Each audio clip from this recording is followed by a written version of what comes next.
someone tonight asks you, what did you learn in the ethics lecture? Do not tell them you learned how to play tic-tac-toe, okay? This will not be good. Mr. Rutland and Bill McCoy will not be happy, okay? So, what happened? Tell me about the process of playing tic-tac-toe. What just happened in this room? Anybody? What did you hear and see and what did you observe? Tell me. We took turns. You took turns? Room got alive. Room got alive. We all began to talk. Nobody won. Nobody won? Who hit a draw? Hit a draw on you, and what did you do? You started over, you tried again. Did you have fun? Yes. Of course. How many ways of winning this game exist? Okay, solutions. Yeah, eight. Guess what? The experience you've just had, none of it applies to the United Nations. So, in the United Nations, people rarely say they have fun. They really don't take turns. If you don't like the first decision, you keep doing it, and then you relitigate it, and then you argue about it, and then you review the rules, and you do it again and again and again. There are never two sides. There are 193 nations who belong to the United Nations, who've signed the charter, and they all get a turn. And for playing tic-tac-toe, there are about 200,000 combinations of moves, but there's only 8 solutions. You can win this game only 8 ways. And that's not the experience that you have working at a place whose organizational chart looks like this. This is the organizational chart. This is the third one I've seen, and this is the simplest. But this is the complexity of what happens with so many people and so many issues when you try to organize. So the UN really is much more complex than we'd ever expect. And that's one observation. Another observation is that of the words of Dag Hammarskjöld, the late Dag Hammarskjöld, the third Secretary General of the UN, who was a bit of a mystic, a bit of a poet. He is still revered. If an international organization could beatify someone, it would be the late S.G. Hammarskjöld. But he says one fabulous phrase. The UN was created not to get us all into heaven, but to keep us out of hell. So celestial, aspirational, but I'll keep the imagery of the heavens one step farther, because the UN has had its scandals with corruption. The big one is the oil for food scandal. And I could talk for hours about that, but I'm not going to tonight because that's too much. I need a blackboard for that. But that long tail scandal of corruption lasts for decades, but out of that long tail, some pretty cool things happen. The UN reformed its internal justice system to ensure fairness and due process when employees lose their jobs. It created an investigative process, an independent audit, external and internal audit, and it created the ethics office. So there's some pretty good outcomes of a pretty dim experience. And I think in the business world, when we see major corruption scandals, Petrobras, Lava Jato out of Brazil, Siemens corruption, WorldCom, Enron, some of these big corporations who've had issues, there are silver linings to those clouds. So let me give you, just to warm up, an ethics challenge that is a real one that I teach everywhere throughout the UN. And you can read it with me, right? So when we do ethics cases, one way of thinking about them is to do them line by line, phrase by phrase. So, a very good colleague, Anyone have any ethical issues with a very good colleague? Nah. It's okay to have colleagues, right? All right. Asks you to lend her money. Any problems? How often do colleagues and friends ask you to lend them money?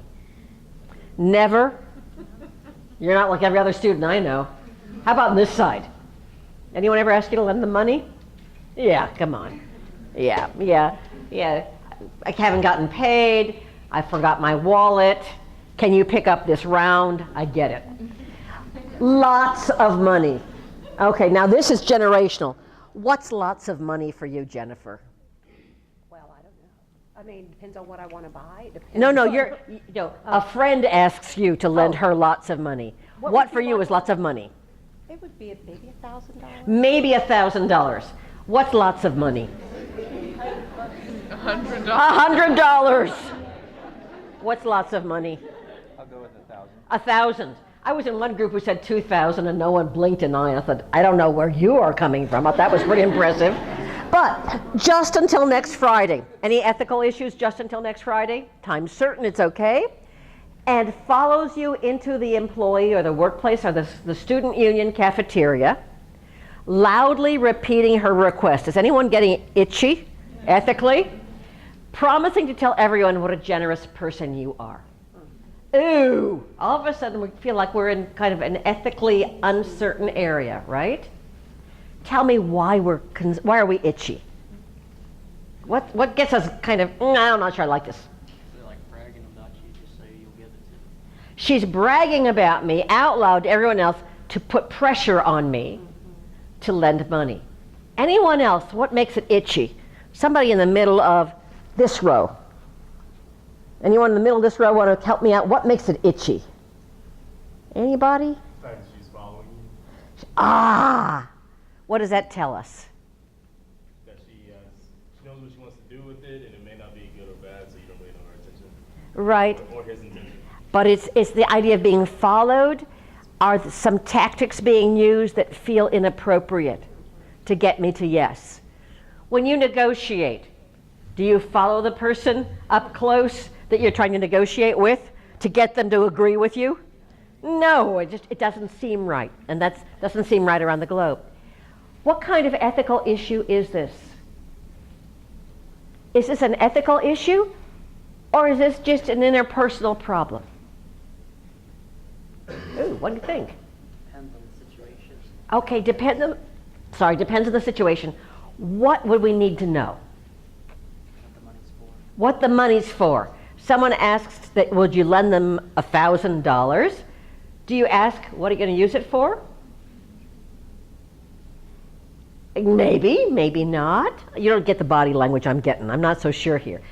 Okay, a couple of rows back. What do you think? Is this an interpersonal problem or is this an ethical issue? I think it's probably ethical just based on like the tactics that she's using. Like, Okay. I feel like if you know this person really well, like they normally wouldn't do this, so you would kind of know it's an interpersonal thing. But if it's just out of the blue, then you want to. Okay. What ethical values do we think are inside of this problem? Can you name the ethical values that are in play here? Or character traits? Yes? So there's a boundary shifting, personal and professional, private and public life, okay? So it's a capacity problem. In what capacity is this happening? And the mixing capacity makes us itchy. What characteristics or values? Irresponsibility, because maybe she's been irresponsible with her own money. Ah, okay. So she's going to now be irresponsible with your money, right? I go out and gamble, or I throw the money out of the 10th story window to see if it flies, right? Time flies like an arrow, fruit flies like a banana. Don't marry a linguist. Okay, so out goes the money out the window, right? So responsibility, any other values here? Respect and promise keeping. Just until next Friday. So a matter that seems like maybe it's just an interpersonal problem among friends has got some very deep-seated ethical questions. So, remember I said the world is made up of not of atoms, but of stories. I'll tell you one more. You are a well-respected manager. You're based in Nairobi, Kenya. Who of you have been to Nairobi? Am I the only one? It's a fabulous city, and Kenya is a great country to be in. You're the manager. You're pretty high up.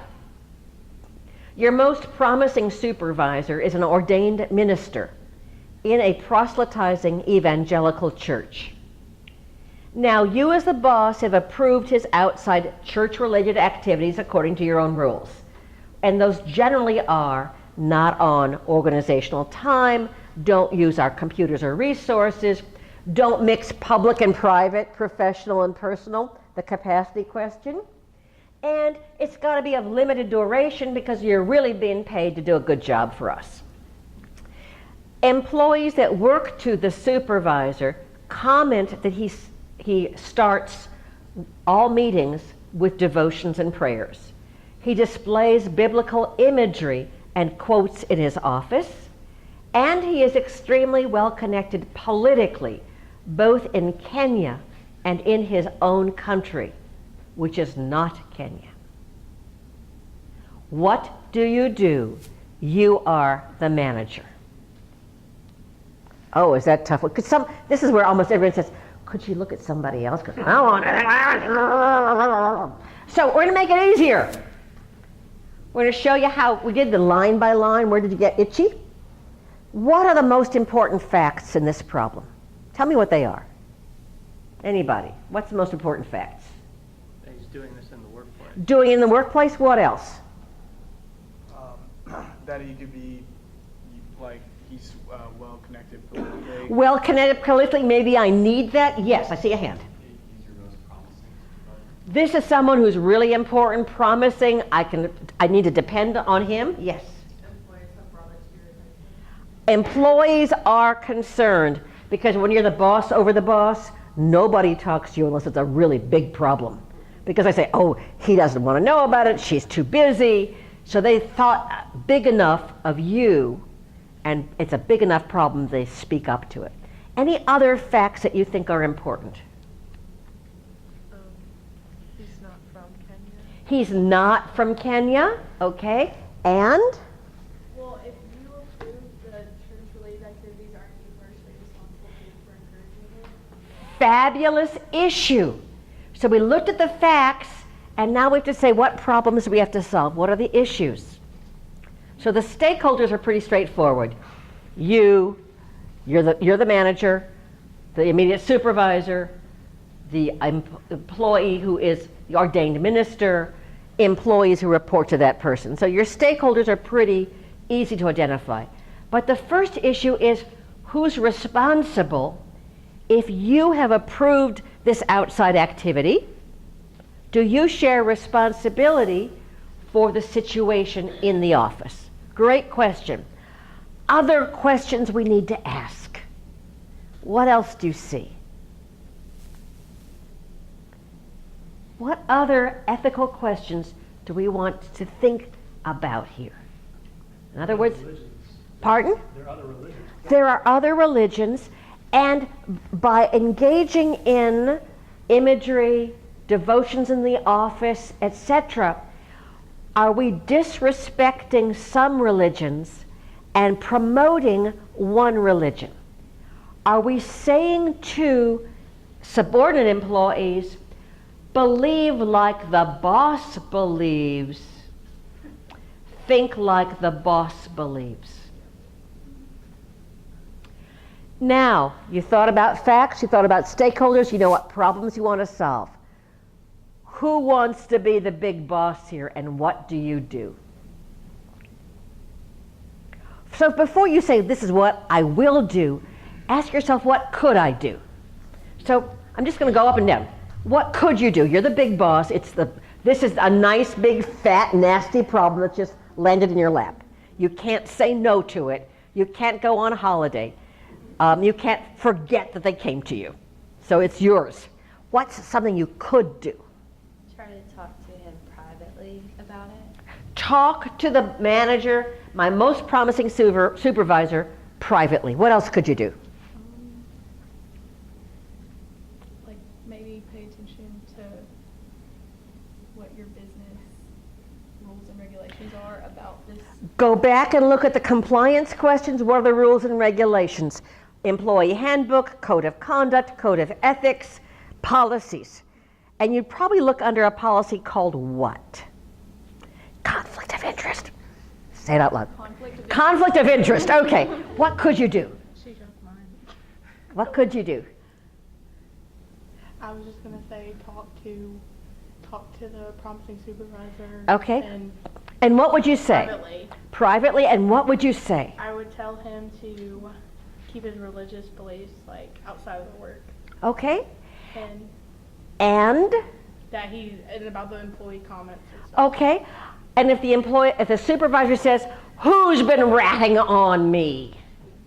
What do you say? I mean, I guess you could fire him. Could I fire the supervisor? Is that an option?